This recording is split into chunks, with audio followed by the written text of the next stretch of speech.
aquí en este programa tenemos una tradición de que el invitado da el claquetazo, entonces no sé si me podrías Sí. hacer el favor. No. Perfectísimo. Juan Pablo Delgado, ¿cómo estás? ¿Cómo estás, Marc? Pues bien, qué gusto verte de nuevo. Gracias por invitarme. Yo, la verdad, muy emocionado porque le decía lo mismo a Desiree, que estuvo aquí la semana pasada. Ajá. Yo soy muy mal activista. Apoyo las causas, pero me informo lo justo y me da miedo informarme más, ¿no? Y ahora mismo estoy en ese proceso de perder ese miedo, ¿no? De informarme más, y qué mejor que informarme, yo creo que con uno de los activistas pues, más grandes de México, ¿no? Y pues mira, yo la verdad te voy a presumir un poquito porque es lo que siempre hago con mis invitados. Eres director de Amicus Sí. y de Visible, ¿no? Que son unas organizaciones, ahorita hablaremos de ellas, y además has sido activista yo creo que la mayor parte de tu vida, entonces sabes de lo que hablas, ¿no? Y hay una frase mientras hacía la investigación para este programa que se repite mucho en toda tu historia, que es trato de ser siempre congruente, ¿no? Cada día intento ser más congruente. Sí. ¿De qué viene esta frase? De una historia personal, fíjate. Me parece que un momento en mi vida viví algo que yo me autodefiní como incongruente en determinado punto, que era que yo defendía derechos humanos, pero en su momento todavía no vivía fuera del closet. Entonces, en el momento en el que yo salgo del closet, creo que hace clic mi formación de abogado, de defensor de derechos humanos, de activista, con mi vida diaria. Y a partir de ese punto, me prometí a mí mismo no volver a traicionar mis ideales. No quiero decir que una persona que vive en el closet está siendo necesariamente incongruente, pero es que yo estaba incentivando a otras personas a dedicarse a lo mismo, a la defensa de derechos humanos. Estaba motivando a personas a vivirse como defensoras. Y me parecía que desde mi vivencia particular, el hecho de defender derechos humanos y no vivir libremente Te decía incongruente. Ajá. era incongruente. Y de ahí supongo que, no sé si nace Amicus después de esto. Más o menos al mismo tiempo Sí. nace Amicus, o al menos se conforma formalmente y entonces empieza a crecer en la organización que es ahora. Sí. ¿Cuál es el objetivo de Amicus? Porque bueno, yo tengo la versión que sale, pero tú cuando empezaste a crear Amicus con todos tus compañeros, ¿cuál era su intención? La intención era generar una organización local que pudiera llevar a juicio las causas de derechos humanos más importantes del Estado. El tiempo, y fue un muy corto tiempo, nos llevó a determinar que por mi identidad y por las problemáticas que estábamos detectando, tanto en términos de investigación como por las personas que se acercaban a la propia organización, pues tenía que ser la diversidad sexual y de género. Y eso terminó definiendo a Amicus como una organización que se dedica exclusivamente a la fecha a la defensa de los derechos de personas LGBT. Ok. Después de que se hace Amicus, después se hace la primera plataforma que es Visible, que es para denunciar actos de discriminación a la comunidad. ¿Por qué es importante que, por ejemplo, yo, un miembro de la comunidad, suba a esta plataforma los actos de discriminación que me pasen a mí o le pueden pasar a otra persona de la comunidad? Bueno, pasa que en México los gobiernos y en general, digamos que las autoridades públicas no relevan o no recolectan información que tenga que ver con personas LGBT en general. Es decir, hay muy poca información sobre la atención que recibimos en nuestra salud, sobre nuestro desempeño en las escuelas, el nivel de victimización que se puede vivir por bullying. No hay información sobre los delitos que se cometen en contra de nuestras identidades. No hay información acerca, por ejemplo, de nuestros emprendimientos, de nuestro posicionamiento en temas políticos. Es decir, es muy escasa. Puede haber algún informe de alguna organización de la sociedad civil, pero no es información que sistemáticamente se recolecte. Entonces, Cuando tú te preguntas, por ejemplo, ¿cuántas personas LGBT hay en México? Pues no sabemos, pero tampoco sabemos cuántas personas tienen acceso a instituciones de salud, cuántas personas tuvieron la posibilidad de graduarse, si así lo desearon, de instituciones educativas, cuántas personas fueron victimizadas en casa mientras crecían, ¿no? Esa información no existe. Entonces, la plataforma nace como una especie de necesidad de suplir de alguna manera lo que los estados no están haciendo. En este caso, el Estado mexicano, ¿no? El gobierno de México y los gobiernos de las entidades federativas. Porque la información de otra manera no se va a estar generando. Ok. ¿Por qué es importante hacerlo? Primero, porque hay que visibilizarlo. Ujú. Lo De ahí viene el que, nombre. lo que no se ve, no existe, ¿no? Ok. Lo que no se registra, no existe. Ujú, Y entonces es muy fácil para las autoridades decir, es que ¿dónde está la evidencia ujú. de que la violencia y la discriminación siguen en México en contra de ustedes si no hay un registro público oficial? Y es un círculo perverso porque la autoridad que te pregunta que dónde están esas cifras es la misma autoridad que debería de generarlas, ¿no? Claro. Entonces es un círculo ahí perverso que hay que romper a través de la organización social. Y el tiempo nos ha dado la razón en que la recolección de los datos se vuelve muy útil para la generación de política pública, para la generación incluso de propuestas legislativas, incluso para la utilización en juicios, ¿no? Acabas de decir que vino Desiree aquí al Ujú. programa. Desiree recientemente presentó una iniciativa en el Congreso del Estado sobre bullying hacia personas LGBT, Claro. particularmente hacia estudiantes LGBT y dirigida mucho a estudiantes, digamos, de primaria a preparatoria, ¿no? Ujú. Y utilizó los datos de la plataforma De visible. de Visible, porque son datos de Guanajuato, de adolescentes y personas muy jóvenes, ¿no? Que puede ser, creo que por ahí de entre 18 y 25 años máximo, que han sido victimizadas en sus escuelas, Claro. por parte de sus compañeras, pero también por parte del propio staff de Ujú. las instituciones educativas. Entonces, decir, al momento de presentar la iniciativa, en vez de tratar de explicar el problema, digamos que de manera académica, lo que hizo fue leer los testimonios que nos dejan Ujú. en la plataforma. Y entonces el mensaje, por supuesto, que se vuelve muy poderoso y la herramienta se transforma no nada más en un registro per se, sino en una forma de poder incidir en la vida pública, en este caso de Guanajuato, pero potencialmente de todo el país.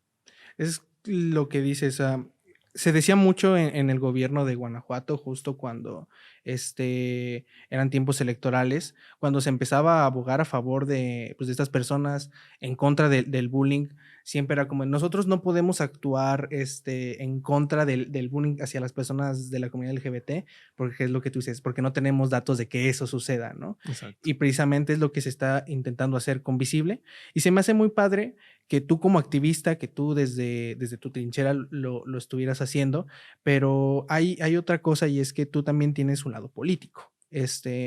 Y hay mucho miedo en cuanto a los jóvenes, lo mismo le comentaba a Desiree, que somos muy activistas, pero no nos queremos involucrar en lo político. Ujú. ¿Tú crees que el activismo y lo político van de la mano? ¿Crees que hay que perder miedo? ¿O Yo cómo? creo que el activismo es político. A mí no me parece una mudanza tan radical. Me han preguntado muchas veces que qué se siente haber transitado de la defensa de derechos humanos a la política. Y cuando me lo preguntan, respondo usualmente lo mismo. Se parecen un montón, Ujú, ¿sí? Eh, yo en mi activismo estoy acostumbrado a enfrentarme a autoridades, a demandarlas, a señalarlas, ujú, a denunciar cuestiones públicas. Y desde la política hice lo mismo y hago lo mismo, ujú. denunciar lo que no me parece, lo que creo que debería ser de diferente forma. En algunas ocasiones lleva a alguna confrontación con una autoridad. Y además la bandera que yo, pues ahora sí que hizo al momento de llevar a cabo mi activismo en la política es la de los derechos humanos. Yo creo que se parecen mucho. Realizar activismo en términos generales y hacer política. Pero sí es cierto Ujú. que está demonizado hacer política. Hacer política. Una persona que viene de la defensa de derechos humanos, que de pronto aparece en una boleta electoral con el sello de algún partido político, como que de la nada se transforma en la percepción social. Y yo creo que eso hay que ir eliminándolo. Me parece que es un tabú. Ujú. Creo que deberíamos de celebrar que personas defensoras de derechos humanos, activistas en general, se incorporaran cada vez más a la política. Que me parece que las personas activistas, las personas defensoras, conocemos mucho mejor la realidad que las personas que son políticas, pero que nacieron de una formación eminentemente partidista, ¿no? Ujú. Que han trabajado todo el tiempo en un partido, que después se metieron al gobierno y que esa ha sido su trayectoria. Quienes hemos vivido diferentes causas afuera de los gobiernos, conocemos las problemáticas, me parece que de manera mucho más precisa, y sabemos cuáles pueden ser potenciales soluciones para resolver las problemáticas que aquejan, en este caso, a León y a Guanajuato. Entonces yo no diría hay que tenerle miedo, diría hay que romper el tabú de Mm. que no se puede ser activista y político o política. Y está más difícil en tu caso porque no solo lidias con el tabú que es hacer política, sino que también lidias con el tabú de las causas que defiendes, que desgraciadamente son tabús aún en ciertas partes y más aquí en Guanajuato, ¿no? Y hay como una barrera que se siente como, bueno, es intangible, pero precisamente lo que dices, la gente lo tiene muy, muy demonizado, como ya te pasa la política, yo creo que Ya te hasta te... chupó el diablo. Ajá, sí, ya te metiste ahí por el dinero, pero en tu caso, ¿no te ha pasado esto de que las personas de la misma comunidad te hayan visto como de mala manera porque ya te pasaste a la política o crees que por el contrario te apoyaron más? Hasta ahora, a mí me parece que el haber emprendido la campaña en León ha dejado muchos mayores beneficios hacia mi activismo Ujú. que cualquier tipo de ataque o señalamiento. Me parece que en términos generales se ha agradecido mi participación política en la ciudad y además el hecho de que haya sido una campaña pues muy vista a nivel nacional hace que también muchas personas a nivel nacional estén agradecidas de su existencia. Ujú. Y lo mismo me parece que será la evaluación que se haga del resto de las personas LGBT que fueron candidatas en el ejercicio pasado. Ujú. ¿Por qué? Porque me parece que no siempre se llevan las causas de nuestras poblaciones a la vida pública, al debate electoral. Nunca se señala la relevancia de hacer política pública al respecto, de Ujú. la trascendencia. No necesariamente los contextos se conocen a nivel nacional y el hecho de que seamos candidatas, pues por supuesto que genera un cambio de realidad, al menos para el activismo. Entonces no creo que haya habido un juzgamiento para mal Ujú. de mi involucramiento en la política por parte de la comunidad. Creo que al final de cuentas se celebra y además hay que recordar algo. A través de la campaña se consiguió que la Güera Limón hoy sea regidora del ayuntamiento, la primera persona LGBT en el ayuntamiento de León, Guanajuato, que es sin duda alguna un paso muy trascendental para la historia de la ciudad.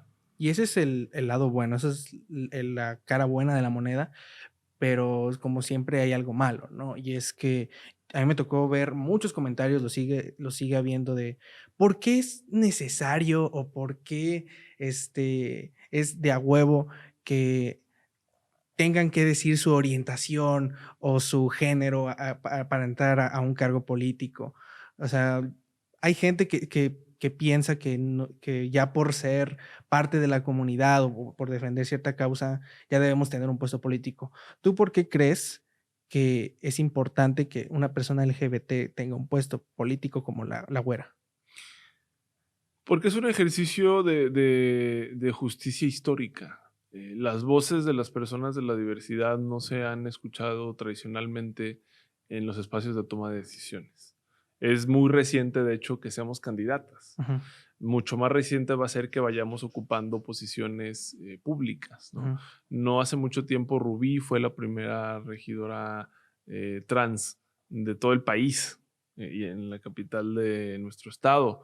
No hace mucho tiempo Temístocles Villanueva se convirtió en diputado local en la Ciudad de México, Ujú. siendo como una figura bastante visible.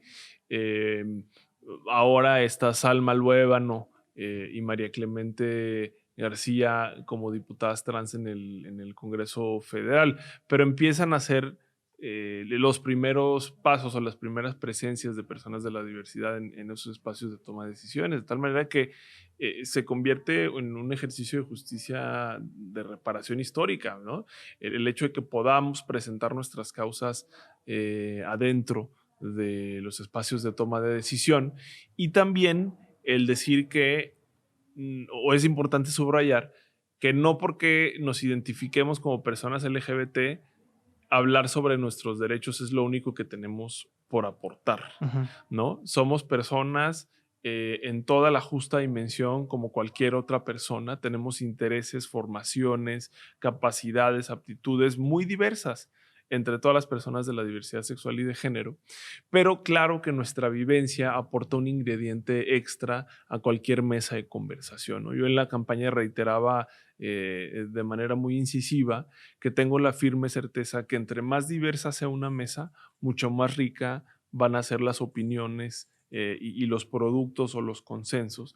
Y en consecuencia, si en la política pública tuviéramos mesas diversas, pues tendríamos la mejor versión de los programas que los gobiernos se dedican a implementar, ¿no? El mejor programa de gobierno Ujú. para la ciudad sería el resultado de escuchar todas las voces en la justa dimensión que eso implica. Recientemente está esta exigencia de que en las mesas, en las de toma de decisión, haya un 50% de hombres y haya un 50% de mujeres. Ujú. ¿Tú crees que en un futuro se podría o podría llegar a ser una buena idea que también haya un cierto porcentaje exigido de personas LGBT? Bueno, ya lo hay. La elección pasada, eh, el INE solicitó a los partidos que respecto a sus listas hacia la Cámara de Diputados, no solamente se aseguraran de garantizar la paridad de género, sino que a su vez se asegurara la existencia de cuotas para personas indígenas, afrodescendientes y personas de la diversidad sexual y de género.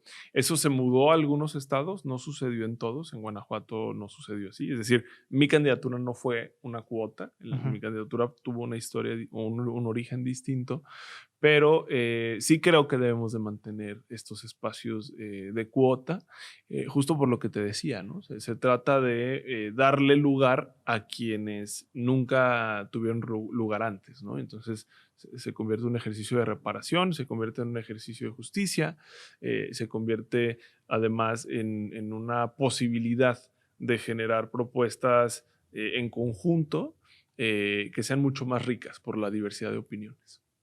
Ahorita hay una especie de malentendido o desinformación general, y es que recientemente, ya se cambiaron ciertas reglas en el registro civil Ujú. para que las personas del mismo sexo puedan casarse. Sin embargo, aún no es ley en Guanajuato, Ujú. aunque ya no hay impedimentos Sí, para casarse. ¿Por qué entonces se sigue exigiendo que sea ley, que se apruebe por el Congreso local? ok. Mira, fue un avance muy importante. En diciembre del año pasado, la secretaria de Gobierno, Livia García, da una instrucción a todos los registros civiles del Estado, las oficialías de registro civil, que son las oficinas del Ujú. registro civil que están en todo el Estado, a que ante la solicitud de una pareja del mismo género de casarse, dijeran que sí, Ujú. contrario a lo que sucedía antes de diciembre del año pasado. Claro. Esto es un cambio de paradigma importante porque en el papel y en los efectos, dos personas se pueden ya casar. Ujú. Se transforma en una decisión un poco más sólida hace apenas unas semanas cuando se publica a través de un decreto una reforma al reglamento del registro civil Ujú. y entonces ya por escrito en el instrumento que guía el actuar del registro civil, ya también se consagra la posibilidad de que dos personas del mismo género puedan casarse. Ujú. ¿Por qué insistimos en que tiene que ser ley? Porque la ley nos da certeza hacia el futuro. Es decir, escrito en ley, difícilmente esto puede cambiar. escrito en el reglamento del registro civil o en el oficio que mandó la Secretaría de Gobierno, puede venir una nueva administración y con la simple voluntad del gobernador o la gobernadora se podría dar marcha atrás. Ok. La ley da la garantía de que eso no va a suceder. Y además, el hecho de que esté consagrado en ley envía un mensaje muy poderoso hacia el exterior, o sea, a la sociedad en general. Cuando los derechos están garantizados en ley, se le está dando un comunicado, digamos, a la población que implica no es correcto discriminar y en consecuencia aquí no se permite discriminar. Y es un mensaje muy poderoso. Y por eso es que las legislaciones no nada más tienen efectos legales, sino que también tienen efectos sociales. Entonces, si el grupo parlamentario, los grupos parlamentarios lo deciden, decide que no será ley, ¿no? O esperemos que no. En la futura administración puede que quiten esta reforma al reglamento y ya no se puedan casar las personas. Siempre se podrá existir esa posibilidad. Por eso la relevancia de que esta legislatura apruebe las reformas de matrimonio igualitario. Y apruebe las demás, ¿no? O sea, porque está en el tema de identidad de género, que yo me atrevería a decir que tiene la misma o más importancia. El tema ya lo hablábamos antes, del bullying homofóbico, transfóbico, bifóbico, lesbofóbico, la tipificación de los crímenes basados en prejuicio, mejor conocidos como crímenes de odio, la prohibición de las terapias de conversión. Entonces, son una serie de temas muy importantes que mientras estén en la legislación depositados, pues tienen mejores posibilidades de mantenerse así. Ok. Voy a pasar a una preguntita de Instagram porque la verdad la iba a leer hace rato, pero se me pasó. Y dice, ¿qué ha sido con lo más difícil que te has encontrado en tu vida como activista? Pues sería como por categorías, ¿no? Emprender una organización de la sociedad civil no es tarea fácil. Y eso te lo puede platicar yo creo que cualquier persona que ha iniciado una organización.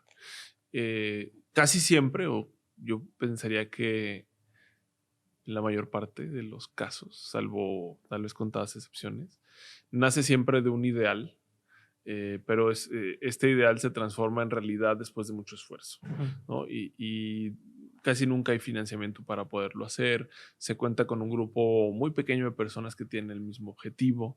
Cuesta mucho trabajo porque al mismo tiempo de emprender este tipo de organizaciones hay que desarrollar otras actividades profesionales porque en la mayoría de los casos no deja ningún tipo de ingresos. Entonces, emprender la organización y llevarla al punto en el que está en este momento, ese ha sido, no es una experiencia difícil, pero es digamos que una experiencia que cuesta mucho trabajo, ¿no? Entonces, en el activismo eso ha sido algo que me parece que es importante señalar, porque de pronto a las organizaciones de la sociedad civil se nos juzga como algo sencillo de conseguir, y no es cierto. El trabajo de las organizaciones de la sociedad civil es igual o más complejo que emprender un negocio. Es decir, hay que evaluar o valorar pues, el trabajo de las organizaciones de la sociedad civil mucho más de cómo sucede en este momento. En el activismo político, que pues, digamos es más reciente para mí, tal vez lo más complejo que me tocó vivir, y esto lo recordarás tú, fue el ataque que vivió Alan Alcántara como candidato claro. a diputado local. Ese sí fue un momento que, mira, después de haberme dedicado tantos años a la defensa de derechos de personas LGBT, de haber conocido a personas que fueron asesinadas, de recibir a través de la plataforma pues un montón de reportes de violencia y discriminación hacia personas LGBT en todo el país, saber que en ese momento éramos figuras hipervisibles, tanto la Güera como Alan, como yo, al menos en el partido que nos conjuntó, y ver su cara en ese espectacular con una mancha de aparente sangre, sí fue un momento que me congeló por un momento en la campaña. ¿Te impactó? Sí. sí me impactó y de hecho ese acontecimiento derivó en dar la instrucción de que no realizáramos más actos públicos de campaña. Pasa que la violencia contra las personas de la diversidad sexual y de género siempre tiene un componente simbólico Ujú, de querer castigar. Y en ese afán de castigar, la persona agresora usualmente busca que sea algo muy visible, ujú. que sea algo muy evidente. Y para mí, el hecho de lanzar un líquido rojo que quede en el espectacular de un activista abiertamente gay que está casado, que tiene además un hijo, sí fue un momento que me impactó y ese día, a escasas horas de cerrar campaña, pues faltaban un par de días, eh, me hizo reflexionar lo que íbamos a hacer en las últimas horas de la campaña para no comprometer la integridad de ninguna persona. Y es que Eso fue además complejo. fue en un cierto día, fue una festividad, Pues fue acababa de pasar unas semanas antes el Día Internacional en contra de la homofobia, lesbofobia y claro. transfobia. O sea, fue cuestión de 2 semanas después, pero sí estábamos en el marco este. Y además estábamos por empezar o estábamos empezando el mes del El mes orgullo, del orgullo. ¿no? Fue un mensaje Entonces, claro. era un mensaje claro. A mí me parece que sí tuvo una intencionalidad con esas dimensiones. Y en ese momento tú no sabes si eso va a derivar en un ataque futuro y la dimensión que va a tener ese ataque, ¿no? Entonces sí fue ahí un momento que en lo político pues sí me paralizó en la candidatura. Se sigue sufriendo estos ataques, yo creo que no solo en lo físico, en lo tangible. Creo que ahorita vivimos en la era del bullying también por redes sociales. Y ahorita hay mucho, o está de moda hacer o atacar a las personas con pronombres distintos, a las personas que pueden utilizar o que utilizan lenguaje inclusivo, ¿no? ¿Cuál es tu posición ante el lenguaje inclusivo? ¿No? Que debería de ser el lenguaje que deberíamos de usar, ¿no?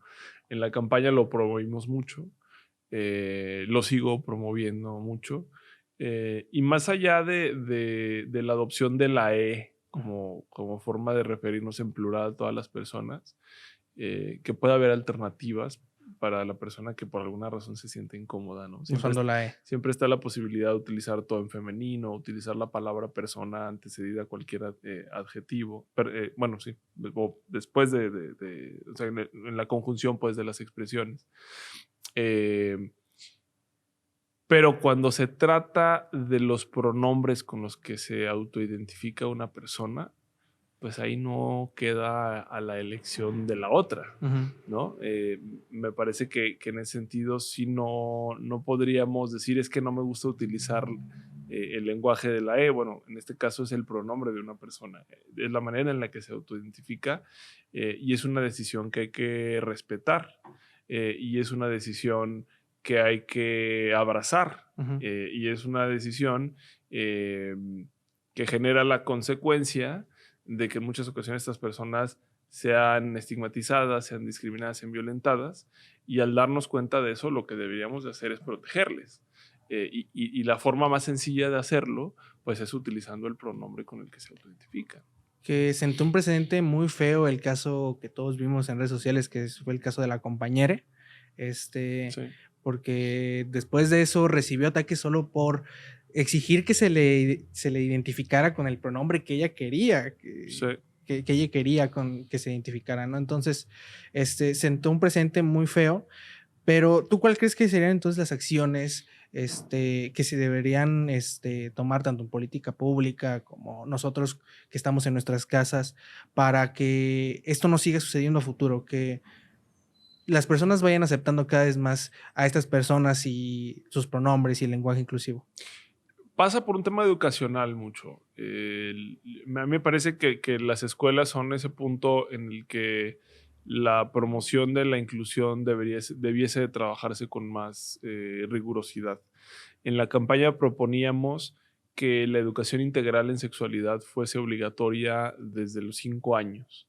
Y es que los diseños actuales digamos que las currículas de educación integrada en sexualidad eh, se han vuelto los instrumentos ideales para que desde muy, muy pequeñas todas las personas aprendamos a valorar la diversidad Ujú. y aprendamos a comprender y aceptar las formas distintas de autoidentificación. Y yo creo que ahí hay una de las grandes soluciones. Por supuesto, también pasa por un tema de ver a las autoridades, a los gobiernos, tanto en su comunicación social como en la propia forma de expresarse de quienes nos gobiernan, ¿no? Yo siempre he creído que la forma en la que habla un presidente o una presidenta, personas diputadas, etcétera, sí tiene un impacto muy poderoso hacia el resto de la población. Sirve como un ejemplo para el resto. Pero en términos de política pública, me parece que el tema de la educación integral en sexualidad debiese de estar muy presente y eso podría, hacia el futuro, derivar en espacios mucho más armoniosos para personas que se identifiquen fuera del binario o personas que se identifiquen como trans y otras identidades que en este momento pues, son motivo de discriminación. Claro.